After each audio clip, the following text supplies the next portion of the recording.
now I'm going home, and that's where I live, right under the harbour bridge. This is the hospital I work at, Royal Offshore. We are a tertiary referral centre. If I could do this, it'd be easy. Head injury would be easy if we could just do this, but unfortunately we can't. We'll discuss some of all of these sort of things, and these are things that have been in the media of late. Probably started maybe 2 or 3 years ago. You started to hear much more about concussion and the dangers of concussion. So that's what sort of got me interested in it. I've got 2 young boys, both play contact sport, and probably like you, I'm a bit anxious about that whole thing. Traumatic brain injury, a long time ago when I started, it was just mild, moderate and severe brain injury. We've got this minimal section now, and we've also got the sports concussion. There's a section there over the end that you don't see some of these people because this is where mum and dad put the ice on the egg and they don't come to hospital. We're now seeing this sort of section that they're seen in emergency and they stay in our emergency department for 4 hours, the obligatory 4 hours where they get their vital signs, they get their neuro obs, and now we get the PTA done. So post-traumatic amnesia is attached to that sort of thing now. And once that's okay, and if the patient's okay, they can go home. Sometimes, though, the sports concussion ends up staying a bit longer. So mild traumatic brain injury is an acute brain injury resulting from mechanical energy to the head from external forces.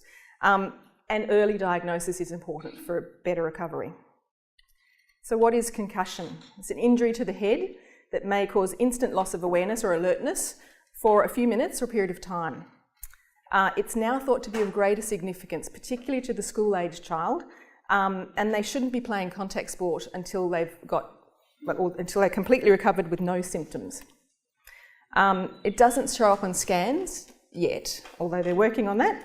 And it's now shown that the cumulative effects of concussion increase the likelihood of impairment later in life. And once a person has had one concussion, they're more likely to get a second one, and the second one will play on that first one, and it takes longer to recover. Okay, so concussion is a mild traumatic brain injury. A long time ago, it was thought that a concussion, don't worry about it, just hop up, back on the field, you'll be right, pull your socks up, great. We don't like to teach that now, because we have evidence that it's not great. So this is what happens. You've got that rough skull, you've got a squishy brain inside, and we're going to move it around. Okay, it doesn't like that. And it's like that, I think I've got a picture. Here's his guy, he's not unconscious, but he's dazed. He was hit right in the middle of the head, and he's on the sideline. But it's like this. We've had that ever since we were little, haven't we? We watched those cartoons, and it's exactly like that, the poor old coyote. So it's a worldwide issue. And if we have a look at what causes the sports that sort of are up the top of the list, that's Australian football. We've got rugby league, rugby union and cricket. They're all Australian sports. Way. But up the top of the list, you've got your gridiron. Okay, you've got those big helmets and you've got the gridiron with the rams ramming heads. The only reason that you're number one and not us is because there's many more of you than there are Australians playing that sort of sport. So just wait. But if you have a look down the end, you've got 10-pin bowling. And it's because of those great shoes. You go and slip on those shoes and your head falls backwards, hits the ground. So, even 10-pin bowling can get up there.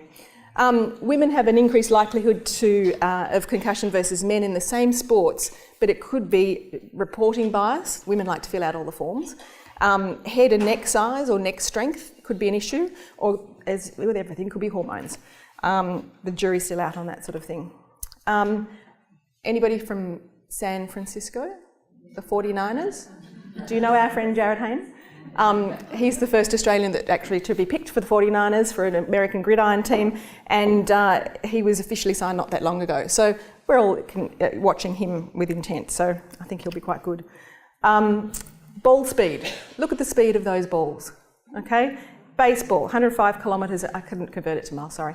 105 kilometres an hour. If that ball hits your head, stationary object, it's a bit of a problem. There's a lot of force behind that. Soccer, even the round ball for soccer, 211 kilometres. It's like being in a car accident. Okay, the damage is twofold from the impact and the shearing forces. Okay, let's start from the beginning. So if I said to my staff, describe this, how would you describe that? Okay, that's the outside of the skull, nice and smooth. Okay, it's nice and smooth. I wouldn't describe the inside as nice and smooth. It's got shelves, and everything has a place, and everything needs to be in its place. Everything needs to be on a shelf. You know, you've got your temporal lobes here. You've got shelving for the cerebellum. You've got a big hole down here. You've got a little place for your pituitary gland. Everything needs to be in there. Then I go and put the top on there, and I've got a nice cocoon, okay? Again, if I ask the staff, describe the skull. Very thin along these sides, quite thick here, okay? Very thin. If I was really that way inclined, I could get my Bic pen and I could pop it through here. Okay, I'm not going to do that. But very thin, okay? When you think about this thin bone, you think about people playing sport. You think about that wayward elbow in basketball. You think about the knee in football, rugby, you know? This can break. Now, we're not going to go into extradurals, but that's the way you're going to get your extradural. But what happens when the person gets tackled, okay? Everything moves around in that skull, shearing forces of the squishy brain on those things. You know, you've all chewed chewing gum, you might be chewing it now.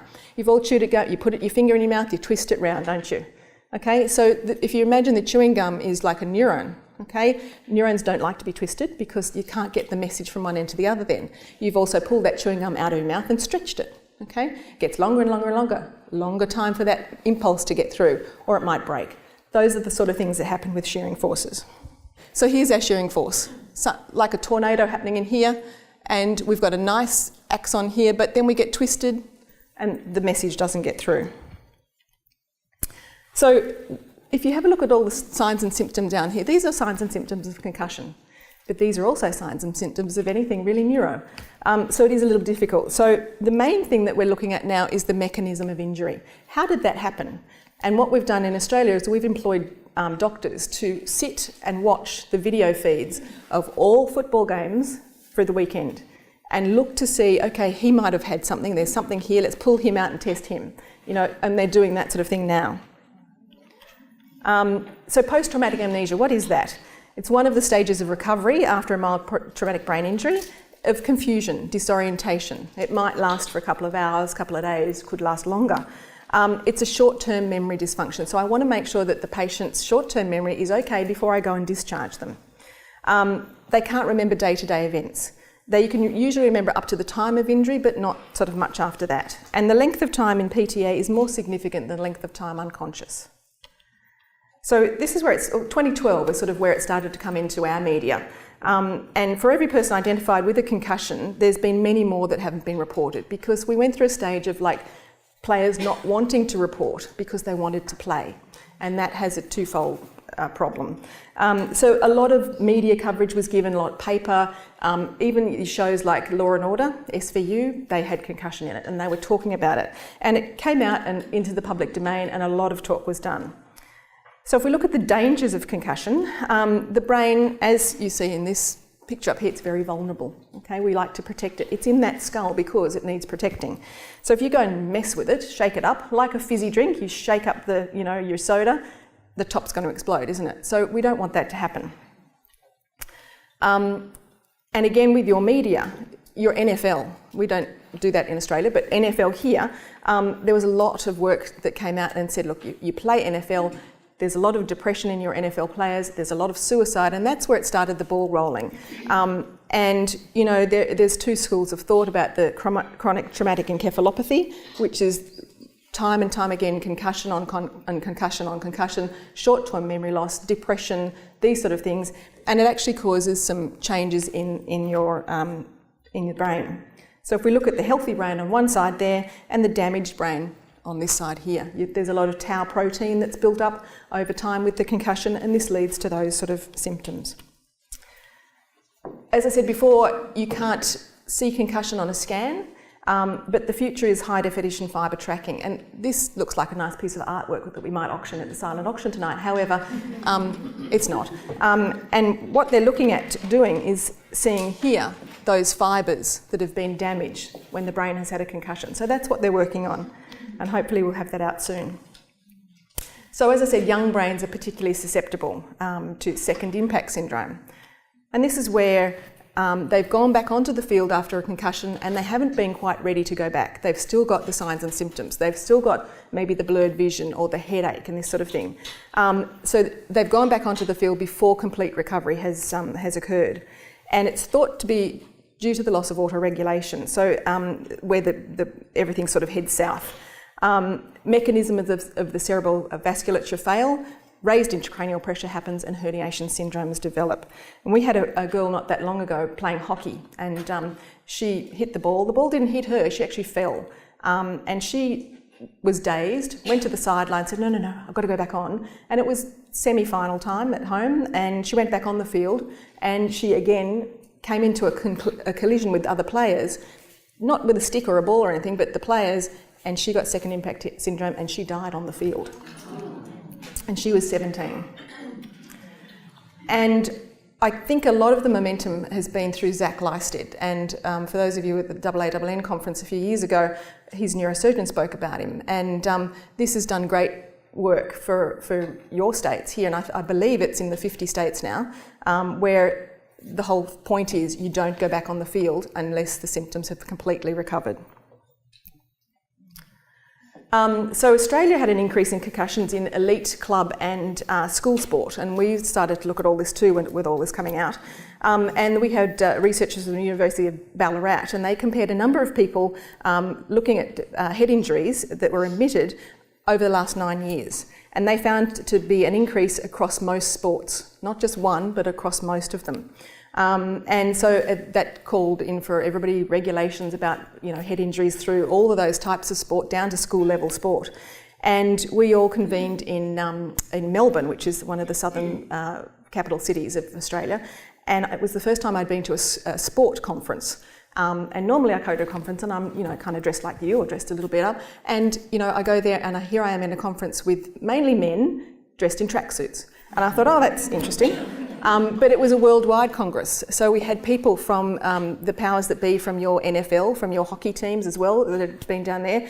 And that was in 2013. And a lot of things came out of that conference. We'll get to that in a second. But in Australia, we published guidelines in 2011. It sort of started with the Rugby League publishing guidelines. The National Rugby League copied those guidelines. And then the soccer and the rugby union people followed. Our Institute of Trauma Management published concussion guidelines for the local doctors as well, and emergency departments. So our emergency departments came in line with everything, and it's mandatory now to include post-traumatic amnesia testing in the emergency department as well, even for those people that are discharged after 4 hours. We have a Mayday program for the schools, so that schools are taught that if the child says Mayday, everything must stop, and to check that child's okay. So this is the conference in Melbourne I was telling you about. So rule changes came out of that. We could have more substitutes on the field, and the game sort of didn't stop.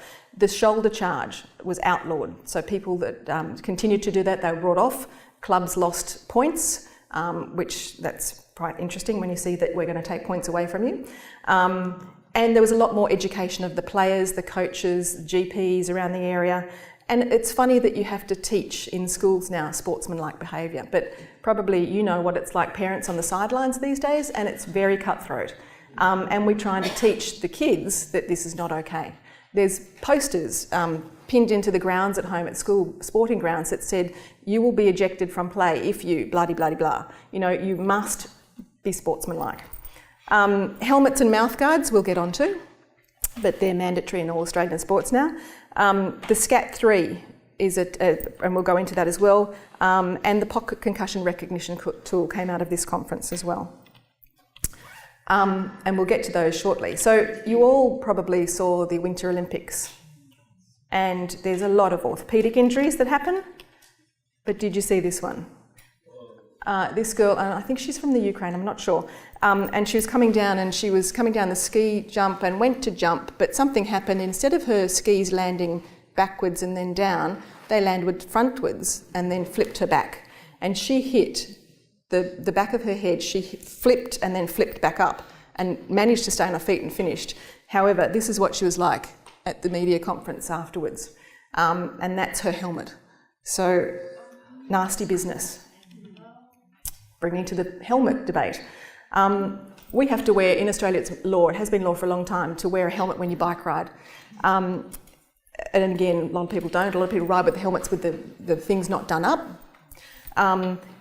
But now it's mandatory to wear a helmet when you're playing sport, particularly for rugby union and rugby league. And it's these sort of helmets.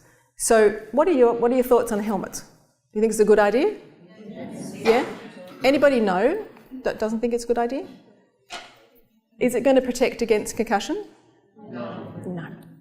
It's going to protect against the extradurals. If I have more of a padding here, there's less chance. Okay, it's not going to completely remove it, but there's less chance. But it's not going to protect against concussion, because what I want to do is wrap the brain itself up in something, but I can't do that. But if my son wanted to play rugby union, which he doesn't, thank God, you'd need to wear a helmet. At least it's a bit of something that'll help. So there's a lot of money being spent out there to look at the best helmet. But again, you're looking at the extradurals rather than the concussion. This is what I'd like to do, but I can't do that. Mouthguards, great idea. Again, it's not going to protect against concussion, but if I've spent a fortune on my child's teeth, that'll help as well. It'll also shock absorb. Okay, so you get it's going to help. It's not the be all and end all, but they're going to wear it. And there's now the big thing when I left a couple of weeks ago is that the boil and bite mouthguards that you can buy, they're saying they're not as good as the dental, the dentist fitting them. So you look at in Australia it's $40, around $40 for a boil and bite mouthguard compared to $200 for, the dental one. So as long as something's in the mouth, I think it's good. And not that long ago, in our Sunday paper, you would get the Rebel catalogue, which is the sporting store catalogue, and in it you wouldn't find anything about mouthguards. Now there's 4 pages of the types of mouthguards you can buy. So interesting. The middle one up here, one of our quite prominent NRL teams, the Sydney Roosters, they're wearing these things with little microchips in it, and they're looking at the force of that they bite down on to see what type of mouthguard should be required. I mean, the strength of a crocodile when they bite. We're looking at that when someone's tackled, there's a lot of bite that goes down. So that's what they're doing with that one. Okay, 2014. We have a program, a sort of current affair program, and they were talking about this chronic traumatic encephalopathy, where the brain sort of goes to mush. And saying that multiple concussions can change this sort of thing, which is leading to the players getting dementia later on in life. In 2011, there was published 50 confirmed football players with CTE in Australia, and that's what we're sort of aiming to prevent. We don't want that sort of thing to happen. So we're aiming for the school children and aiming to teach up that way. So again, talking about the shoulder charge is gone. Post-match video, referees and doctors looking at the people they need to pull out, and competition points have been removed. In 2014 also, there's a lot more articles relating to sports concussion injury, and there needs to be something where the diagnosis is made.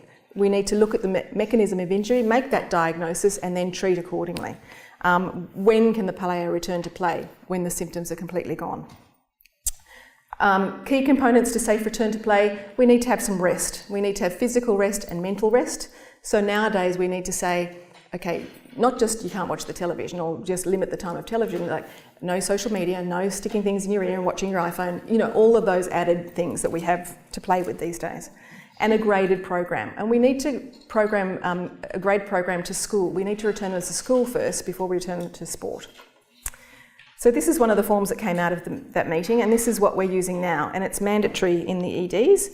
And we've got our Glasgow-Coma scale, and we've also got our PTA questions. So it's one sheet or one page on the computer that we need to do. And once they get a score of 15 out of 15 for the GCS and 3 out of 3 for the PTA, giving a score of 18, once they get that 18, they're okay. So this is the abbreviated Westmead PTA scale. It's mandatory Australia-wide now. It's an hourly score, so they come in for 4 hours and they get that done. The SCAT3, it is available on your iPhone. So they're looking at memory function. So we ask the player, what venue are we at today? Which half is it now? What team are you playing? What team did you play last week? So they're things that, you know, having a 14-year-old boy, I know the match statistics from weeks gone by. And looking at also neuropsychological testing, cognitive ability, reaction times, that sort of thing. Balance testing, can they do that? And this can all be done on the sidelines. This is the SCAT3, so that's your GCS section. You get a Maddox score, so your field orientation question. Player background, what sort of, how old are they, what are they up to, that sort of thing. Are you on any medications? How do you feel? So player symptoms, ask them how they feel. Orientation, short-term memory, concentration. Can they count backwards? Can they spell the word world backwards? Can they do the month in reverse? A neck exam, a balance exam, upper limb coordination, and a delayed recall. So that's on the forms now. This is done by medical staff on the sidelines. This one, however, is given out, and it looks huge, however it's a pocket size, because that's why it's called pocket concussion recognition tool. And this is what we give out to all the coaches. So managers and coaches have this in their pocket, and they can see what signs to look out for and what are the red flags that they need to do something about. So that's what we're teaching now. So we need to return to school first and then return to sport. So our return to sport guidelines are no activity, complete rest. Okay? If they're okay, then we'll go on to the next step. So we do light aerobic exercise, walking, that sort of thing. If they're okay, then we go to the next step. It could be a 6-day progression, it could be a 6-week progression. It depends on that patient. 2015, there's now, because of all these new rules, there's now pressure on the sideline doctors, particularly by the managers and coaches. We want to win that shield. We want to, get up there. We want our star player back on. The star player wants to play. Mum or dad want him back on the field, or the player wants to go back. So there's a lot of pressure on the medical side of things to clear them, and that's what we're sort of dealing with at the moment. So this particular fellow, midway through the first half, he suffered a concussion but was cleared to play after the SCAT3 was used. And that's good. That needs to be done on the sidelines. Previous people have had the SCAT3 done, they haven't been cleared, yet they've gone back on, and they've been taken out not to play. They've been banned from matches, and the club has lost points.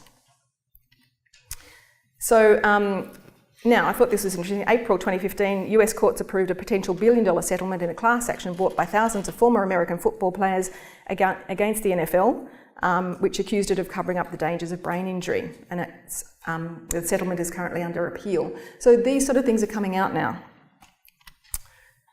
Any basketballers here? Weren't you horrified when you saw this happen?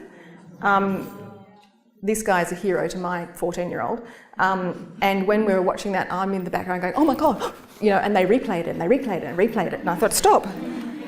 Yet, to me, and it might be just me, but I'm thinking he should have gone back on the field. I think he probably should have sat it out. However, there was a lot of discussion and a lot of debate about, was it a concussion or was it a contusion? So and if it was a concussion, he would have had to sit out. So they named it something else.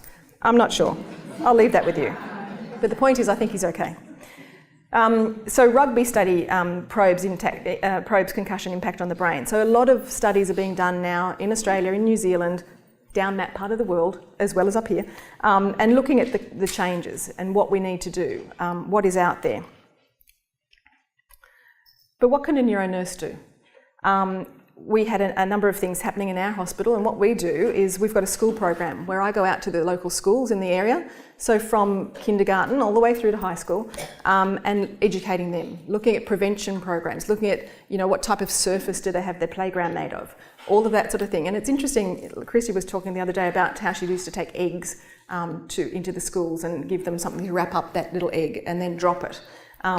We do something similar, where we go out to the schools and we sit down, and I was sitting down there talking to some, I think they were probably about age 7. And it was interesting because I was sitting on a stage and they were sitting around me and they were cross-legged. And then I'm talking and I had a skull and, we're doing things like that, and had balloons and we were playing.